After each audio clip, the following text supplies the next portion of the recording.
Hello नमस्कार दोस्तों। आज बीएसएससी सीजीएल 4 2025 का सेट नंबर 11 की ओर चल रहे हैं दोस्तों। सेट नंबर 1 से लेकर 10 तक हो चुका है, जिसका लिंक हमारे वीडियो का डिस्क्रिप्शन बॉक्स में दिया हुआ है। आप चाहे तो वहां से देख सकते हैं। इन सभी सेट के पीडीएफ के लिए दोस्तों हमारे टेलीग्राम चैनल एबीसीबी सुमन के साथ जरूर ज्वाइन करें। इस किताब में दोस्तों क्वेश्चन का लेवल बहुत ही अच्छा है, इसलिए मेरे साथ बने रहिएगा दोस्तों अंत तक।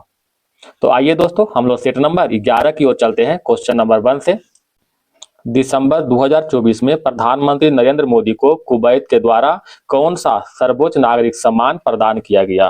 तो कुवैत के द्वारा जो है द ऑर्डर ऑफ द मुबारक अल कबीर सम्मान से सम्मानित किया गया। प्रधानमंत्री मोदी जी को 2025 में बारबाडोस के सर्वोच्च सम्मान मिला है।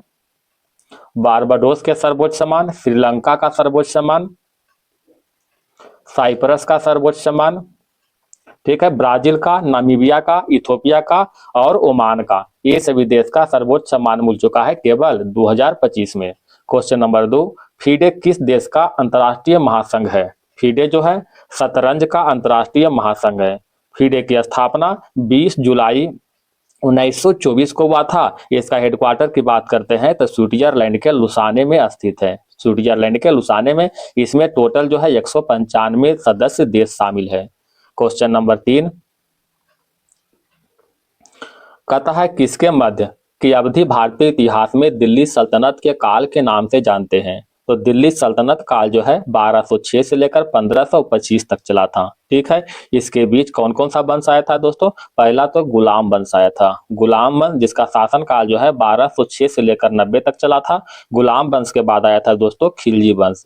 इसका शासन काल दोस्तों 1290 से लेकर के 1320 तक है। इसके बाद तुगलक वंश आया था दोस्तों, सैयद वंश, लोधी वंश। ठीक है, इन सभी वंश जो है दिल्ली सल्तनत के अंतर्गत शासन किया था। क्वेश्चन नंबर 4, मिहिर भोज शासक थे। मिहिर भोज प्रतिहार वंश के शासक थे। ऑप्शन नंबर सी हो जाएगा।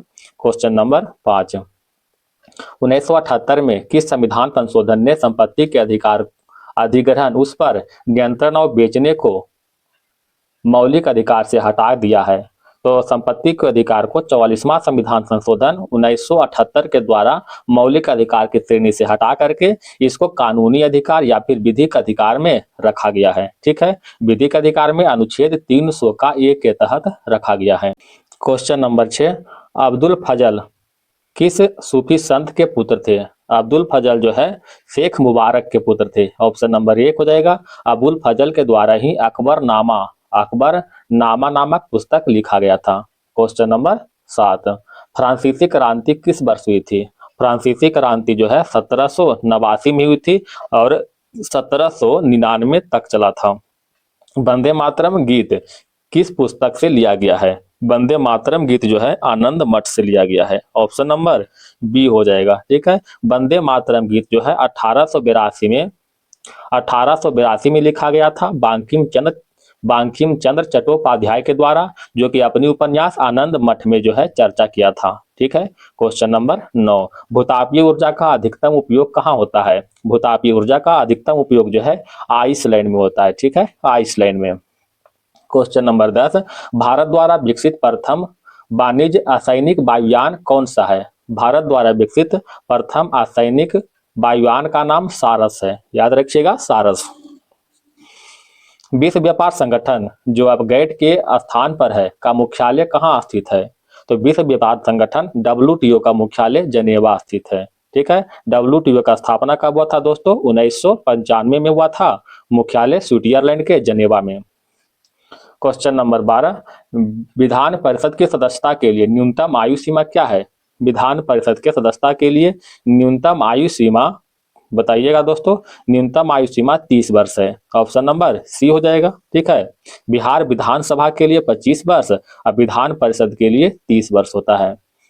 बांग्लादेश का राष्ट्रीय गान अमार सुनार बांग्ला किसने लिखा था? अमार सुनार बांग्ला का लेखक कौन है दोस्तों? रविंद्रनाथ टैगोर है। ये कब लिखा था? 1905 में। याद रखिएगा। क्वेश्चन नंबर 14, भारतीय वानिकी संस्थान भारत के किस शहर में स्थित है?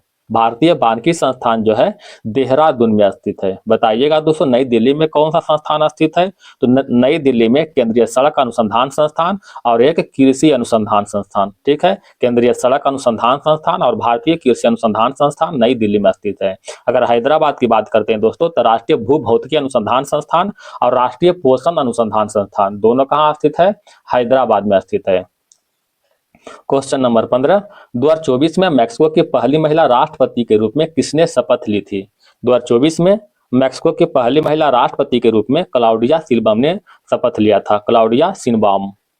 क्वेश्चन नंबर 16, जकारियास जॉनसन ने किसका आविष्कार किया था? जकारियास जॉनसन ने सूक्ष्मदर्शी का आविष्कार किया था। ऑप्शन नंबर सी हो जाएगा। रेडियम की बात करते हैं दोस्तों, इसका आविष्कार मैडम क्यूरी ने किया था, मैडम क्यूरी ने किया था 1898 में। विद्युत लैंप की बात करते हैं दोस्तों तो इसका आविष्कार एडिसन ने किया था 1879 में। क्वेश्चन नंबर 17, निम्नलिखित में कौन सा खेल में गेंद का इस्तेमाल नहीं किया जाता है? बताइएगा दोस्तों। बैडमिंटन में किसका इस्तेमाल होता है? कॉर्क का इस्तेमाल होता है, ना कि गेंद का। इकेबाना एक जापानी कला है जो कि संबंधित है। तो इकेबाना जो है जापानी कला है, फूलों के सजाने से संबंधित है, फूलों के सजाने से। क्वेश्चन नंबर 19, डेविस कप की तरह महिला का टूर्नामेंट है। डेविस कप की तरह महिला का टूर्नामेंट कौन है दोस्तों? फेड कप है। ऑप्शन नंबर बी हो जाएगा, फेड कप। फेड कप एक अंतर्राष्ट्रीय फेडरेशन द्वारा आयोजित महिला का टूर्नामेंट है, ठीक है। अगर पुरुषों की बात करते हैं दोस्तों तब पुरुष के लिए डेविस कप है और महिला के लिए फेड कप है। क्वेश्चन नंबर 20, हाल ही में किसने अपनी आत्मकथा एन अनसुटेबल बॉय का लोकार्पण किया था? एन अनसुटेबल बॉय का लोकार्पण करण जौहर के द्वारा किया गया था, करण जौहर के द्वारा। निम्नलिखित में कौन सा देश हिंद महासागर तटीय क्षेत्रीय सहयोग संघ का सदस्य नहीं है? हिंद महासागर तटीय संघ से घिरा हुआ यानी उसका तटवर्ती जो है टोटल 21 देश है। 21 देश के अंतर्गत भारत तो है लेकिन चीन जो है शामिल नहीं है। बौली असमैस सर्विस शब्द किस खेल से संबंधित है? बौली असमैस और सर्विस का संबंध जो है लॉन टेनिस से है। ऑप्शन नंबर बी हो जाएगा। जनगणना 2011 के अनुसार बिहार में साक्षरता दर कितनी है? तो बिहार में साक्षरता दर जो है 61.8% है। बिहार में साक्षरता दर 61.8%, जबकि पुरुष साक्षरता दर की बात करते हैं दोस्तों तो 71.2% और महिला साक्षरता दर कितना है दोस्तों?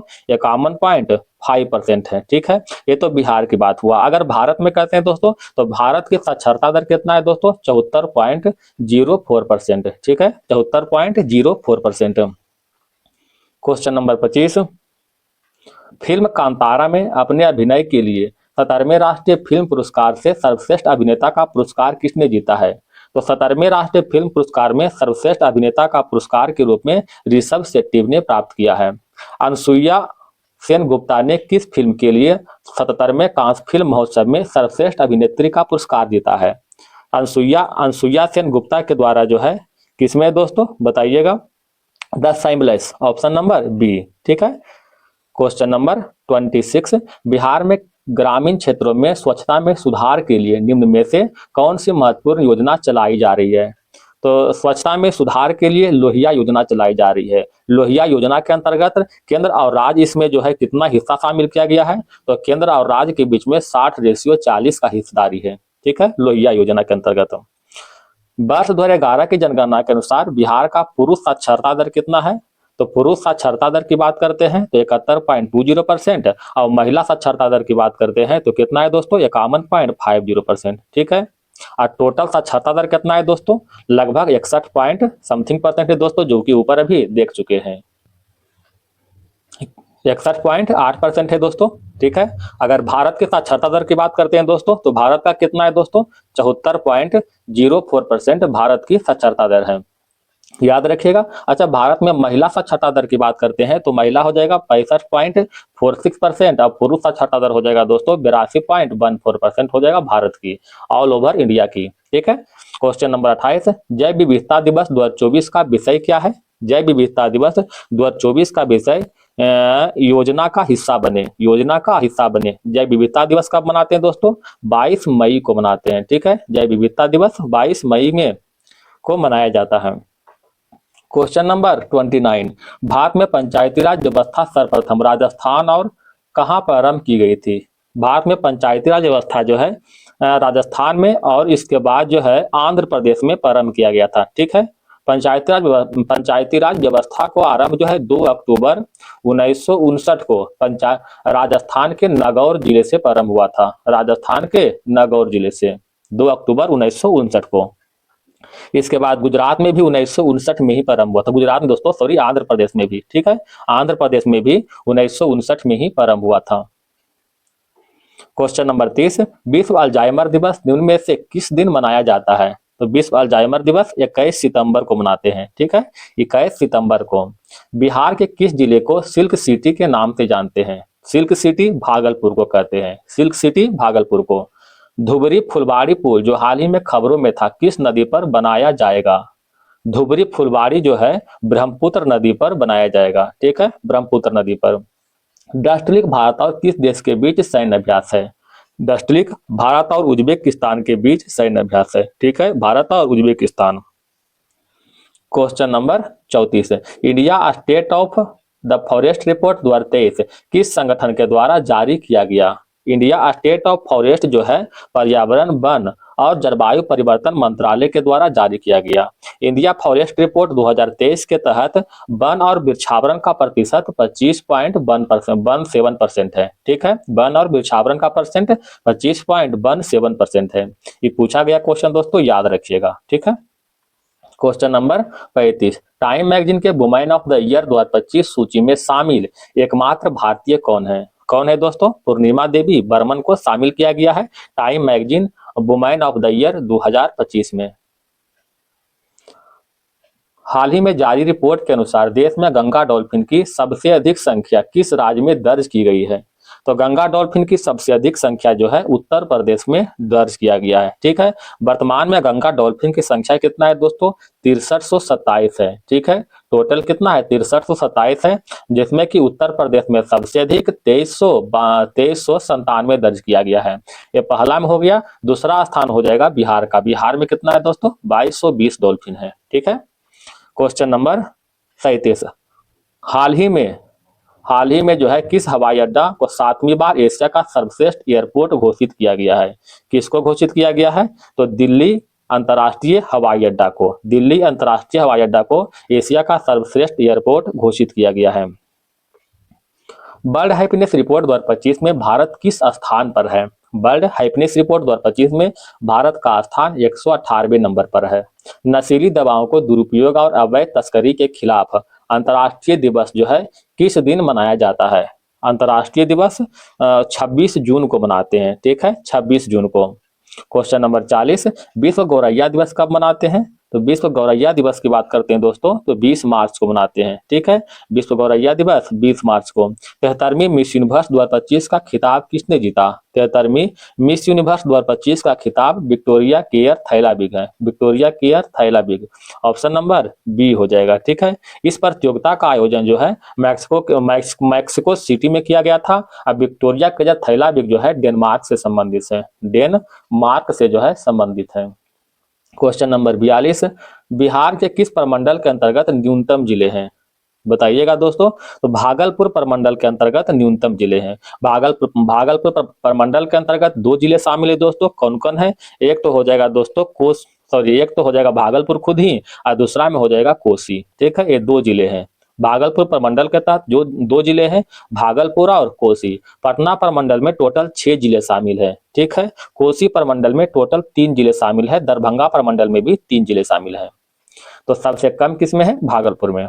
निम्नलिखित में कौन बिहार का दक्षिणी पठार का भाग नहीं है? बिहार का दक्षिणी पठार का भाग रोहतास नहीं है। ऑप्शन नंबर बी हो जाएगा। रोहतास की बात करते हैं दोस्तों, तो यह जो है दक्षिण पश्चिमी पठार में दक्षिणी पश्चिमी भाग में स्थित है बिहार का, ना कि दक्षिणी भाग में। ठीक है, दक्षिणी पश्चिमी मैदान में स्थित है। क्वेश्चन नंबर बढ़ते हैं 44, बिहार में गंगा किस नदी को छोड़कर उत्तर बिहार और दक्षिण बिहार के समस्त नदियों को अपार जल भंडार को बिहार की भूमि में ही यह अपने में समेट लेती है? कौन है दोस्तों? तो महानंदा है। ठीक है, महानंदा। इनमें से कौन सी फसल बिहार की प्रमुख फसल में नहीं आती है? तो चावल, गेहूं और मक्का आता है दोस्तों। गन्ना जो है बिहार का प्रमुख फसल में नहीं आता है। मत्स्य 6000 क्या है, जिसने फरवरी 2025 में बंदरगाह पर सफलतापूर्वक पानी के अंदर परीक्षण किया था। बताइएगा दोस्तों, किसने परीक्षण किया था? तो यह जो है एक चौथी पीढ़ी का गहरे समुद्र में चलने वाली पनडुब्बी है। ठीक है, मत्स्य 6000 चौथी पीढ़ी का गहरे समुद्र में चलने वाली पनडुब्बी है। क्वेश्चन नंबर 47 की ओर आते हैं। बिहार के प्रथम हरिजन मुख्यमंत्री कौन थे? बिहार के प्रथम हरिजन मुख्यमंत्री भोला पासवान शास्त्री थे। भोला पासवान शास्त्री की बात करते हैं दोस्तों, तो यह 1968 से लेकर के 1972 तक 3 बार बिहार के मुख्यमंत्री चुने जा चुके हैं, 3 बार। क्वेश्चन नंबर 48, इनमें से कौन से व्यक्ति बिहार विभूति के उपनाम से जाने जाते हैं? तो बिहार विभूति के उपनाम से डॉक्टर अनुग्रह नारायण को जाने जाते हैं। ठीक है, ऑप्शन नंबर डी हो जाएगा, अनुग्रह नारायण। अनुग्रह नारायण की बात करते हैं दोस्तों, तो यह एक भारतीय राजनेता के साथ साथ बिहार के प्रथम उप मुख्यमंत्री, साथ में वित्त मंत्री भी थे। क्वेश्चन नंबर 49, बजीका भाषा बिहार के किस क्षेत्र में बोली जाती है? बजीका भाषा की बात करते हैं दोस्तों, तो यह जो है वैशाली के साथ साथ मुजफ्फरपुर, समस्तीपुर और सीतामढ़ी, इन सभी जिला में बोली जाती है। वैशाली, मुजफ्फरपुर और समस्तीपुर। ग्रीन बजट पेश करने वाला बिहार का कौन सा राज्य है? ठीक है, तो ग्रीन बजट पेश करने वाला बिहार जो है पहला राज्य बन चुका है। ठीक है, पहला राज्य। अब आते हैं दोस्तों सामान्य विज्ञान की ओर आते हैं। 25 क्वेश्चन है। जीका वायरस का वाहक कौन सा मच्छर है? जीका वायरस का वाहक एडिस मच्छर है। ऑप्शन नंबर बी हो जाएगा। झिल्लीदार गर्दन किसका अभिलक्षण है? झिल्लीदार गर्दन जो है टर्नर संलक्षण है। ठीक है, झिल्लीदार गर्दन जो है टर्नर संलक्षण है। ठीक है, टर्नर सिंड्रोम के बारे में बात करते हैं दोस्तों, तो यह खासकर महिलाओं में होता है। ठीक है, इस अवस्था में महिला जो है आंशिक या पूर्ण रूप से एक्स गुणसूत्र नहीं होता है महिला में। क्वेश्चन नंबर 53, मनुष्य के खून का पीएच होता है? तो मनुष्य के खून का पीएच मान जो होता है दोस्तों 7.4 लगभग होता है। मतलब क्या हो जाएगा, क्षारीय होता है। ठीक है, ज्यादा क्षारीय नहीं, मतलब कम क्षारीय होता है। ऑप्शन नंबर सी हो जाएगा। निम्नलिखित में विद्युत खपत को बढ़ते क्रम में प्रदर्शित करना है, बताइएगा। तो पंखा से अधिक हो जाएगा टेलीविजन, टेलीविजन से हो जाएगा विद्युत प्रेस, इलेक्ट्रिक केटली। ऑप्शन नंबर सी हो जाएगा। ठीक है, क्वेश्चन नंबर आते हैं दोस्तों 55 की ओर। 2 समानांतर प्रतिरोध वाले सर्किट का कुल प्रतिरोध 1.403 किलो ओम है।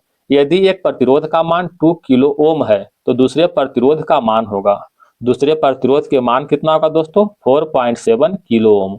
Option number D. परमाणु बम कार्यकारी सिद्धांत यूरेनियम के नाभिक विखंडन है और हाइड्रोजन बम कार्यकारी सिद्धांत है। कहने का मतलब ये हुआ दोस्तों, परमाणु बम जो है विखंडन के सिद्धांत पर काम करता है, तो हाइड्रोजन बम जो है किस सिद्धांत पर काम करेगा? ठीक है, तो हाइड्रोजन बम जो है नाभिकीय संलयन के सिद्धांत पर काम करेगा, नाभिकीय संलयन के सिद्धांत पर। ब्लूटूथ तकनीक अनुमति देती है, ब्लूटूथ जो है उपकरणों के बीच वायरलेस संचार का अनुमति देता है। क्वेश्चन नंबर 58, जब इनो लवण को जल में डाला जाता है तो बुलबुले बनते हैं, जिसका कारण है? जब इनो लवण को जल में डालते हैं तो बुलबुले बनता है CO2 गैस के कारण। सीरा किसके उत्पादन के लिए प्रति उत्तम कच्चा माल है? तो सीरा जो है एल्कोहल के उत्पादन के लिए। ठीक है, सीरा एल्कोहल के उत्पादन के लिए कच्चा माल के रूप में। बायोगैस में मुख्यतः होती है, बायोगैस में मुख्यतः CO2 और मीथेन होता है। ऑप्शन नंबर सी हो जाएगा, CO2 और मीथेन। ट्राइग्लिसराइड क्या है? कहता है ट्राइग्लिसराइड क्या है दोस्तों? तो ट्राइग्लिसराइड जो है वसा है। ऑप्शन नंबर सी हो जाएगा। निम्नलिखित में कौन रासायनिक उर्वरक नहीं है? तो यूरिया, सुपर फॉस्फेट और पोटेशियम नाइट्रेट, ये सभी क्या है? रासायनिक उर्वरक है, जबकि सोडियम सल्फेट ये रासायनिक उर्वरक नहीं है। सोडियम सल्फेट का प्रयोग होता है दोस्तों कपड़ा के रंगाई उद्योग में तथा कांच उद्योग में होता है सोडियम सल्फेट का प्रयोग। रासायनिक दृष्टि से सिंदूर क्या है? रासायनिक दृष्टि से सिंदूर क्या है? मर्क्यूरिक सल्फाइड है, मर्क्यूरिक सल्फाइड यानी HGS। ठीक है, HGS। क्वेश्चन नंबर 64, वृद्धावस्था एवं काल प्रभाव के विषय में ज्ञान प्राप्त करने की विद्या को कहते हैं। वृद्धावस्था एवं काल प्रभाव के विषय में ज्ञान प्राप्त करने की विद्या को जेरंटोलॉजी कहते हैं। ऑप्शन नंबर बी हो जाएगा। ओन्कोलॉजी की बात करते हैं दोस्तों, तो इसमें जो है कैंसर का अध्ययन किया जाता है, कैंसर से अध्ययन किया जाता है। और टेराइटोलॉजी में इसमें क्या है दोस्तों, शारीरिक विकास का अध्ययन किया जाता है। एक है ऑर्निथोलॉजी, ऑर्निथोलॉजी में पक्षियों का अध्ययन किया जाता है, ठीक है, पक्षियों का। निम्नलिखित में कौन सा कथन सही नहीं है?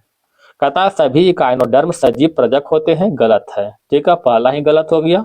गोल कृमि में कोई परिसंचरण तंत्र नहीं होता है, सही है। अस्थिल मछलियों में बताशय आमतौर से विद्यमान होता है, ये भी सही है। उपास्थि मछली में निषेचन आंतरिक होता है, ये भी सही है। अतः ऑप्शन नंबर एक जो है गलत होगा। सेव के फल में लाली का कारण क्या है? सेव के फल में लाली का कारण एंथोसाइनिन है, ठीक है, ऑप्शन नंबर एक हो जाएगा। कैरोटीन की बात करते हैं दोस्तों, तो गाजर में जो है कैरोटीन पाया जाता है। लाइकोपिन टमाटर में पाया जाता है दोस्तों, टमाटर में। और एक है दोस्तों जेंथोफिल, जो कि हल्दी में पाया जाता है, जेंथोफिल। मायोपिया किस अंग का दोष है? मायोपिया जो है नेत्र का दोष है। मायोपिया जो होता है निकट दृष्टि दोष है, ठीक है। निकट दृष्टि दोष मतलब जो है निकट की वस्तु दिखाई पड़ेगा, दूर की वस्तु दिखाई नहीं पड़ता है। कारण क्या है दोस्तों, इसमें लेंस की गोलाई बढ़ जाता है, फोकस दूरी घट जाता है, लेंस की क्षमता बढ़ जाता है, ठीक है। इसी कारण जो है दूर की वस्तु स्पष्ट दिखाई नहीं पड़ता है। इसका उपचार के लिए दोस्तों अवतल लेंस की चश्मा का प्रयोग करते हैं, ठीक है, अवतल लेंस के चश्मा का प्रयोग करते हैं, याद रखिएगा। क्वेश्चन नंबर 68, पार्सेक मात्रक है। पार्सेक किसका मात्रक है दोस्तों? दूरी का मात्रक है, ठीक है। एक पार्सेक बराबर कितना होता है? 3.26 प्रकाश वर्ष, ठीक है, प्रकाश वर्ष होता है। एक पार्सेक बराबर 3.26 प्रकाश वर्ष, या फिर कह सकते हैं दोस्तों 3.08 गुने 10⁻16 मीटर होता है, ठीक है। क्वेश्चन नंबर 69, निम्नलिखित में कौन सी राशि सदिश नहीं है? बताइएगा दोस्तों। आयतन, आयतन जो है अदिश राशि है, ना कि सदिश राशि है, ठीक है। बर्फ में जमी झील के अंदर मछलियां जीवित रहती है, क्योंकि, बताइएगा किस कारण? क्योंकि झील के तली में जो है जल नहीं जम पाता है, यानी ऊपर जमता है लेकिन नीचे जो है पानी अवस्था में ही रहता है, लिक्विड में रहता है, ठीक है। उसमें मछली जो है आसानी से जीवित रह जाती है। पीतल निम्नलिखित में मिश्र धातु है। पीतल मिश्र धातु है, किसका है दोस्तों? तांबा और जस्ता का, ठीक है, ऑप्शन नंबर सी हो जाएगा। क्वेश्चन नंबर 72, जल का पीएच मान होता है। जल का पीएच मान की बात करते हैं, कितना होता है दोस्तों? लगभग 7 के बराबर होता है, यानी ना ही अम्लीय ना ही क्षारीय, क्या होगा दोस्तों? उदासीन होता है, ठीक है। पीएच मान जो है 0 से लेकर 14 तक इंगित करते हैं, 0 से 14 तक। अगर 7 से कम रहा, 7 से कम रहा तो अम्लीय होता है, और 7 से अधिक होता है तो क्या हो जाएगा दोस्तों? क्षारीय कहलाता है। जल में CO2 प्रवाहित करने पर बना सोडा वाटर, सोडा वाटर क्या है दोस्तों? सोडा वाटर जो है अम्लीय प्रकृति का होता है, ऑप्शन नंबर सी हो जाएगा। पौधे के कौन से भाग में हल्दी प्राप्त होता है? तो पौधे के तना भाग से हल्दी प्राप्त होता है। लास्ट क्वेश्चन है दोस्तों, इसके बाद मैथ है। अफीम का मुख्य अवयव है, अफीम का मुख्य अवयव क्या है दोस्तों? बताइएगा। मॉर्फिन, ऑप्शन नंबर सी हो जाएगा। अफीम पोस्ते के अधपक्य फल से प्राप्त लैटेक्स को सुखाकर बनाया जाता है, इसका मुख्य अवयव क्या है? मॉर्फिन है। दोस्तों अगर वीडियो पसंद आया है तो प्लीज एक लाइक जरूर कीजिएगा। अगर मेरा मेहनत अच्छा लगा हो, मेरा मेहनत पसंद आया हो, कंटेंट अच्छा है तो प्लीज एक लाइक जरूर करें। धन्यवाद दोस्तों, आपका दिन शुभ रहे।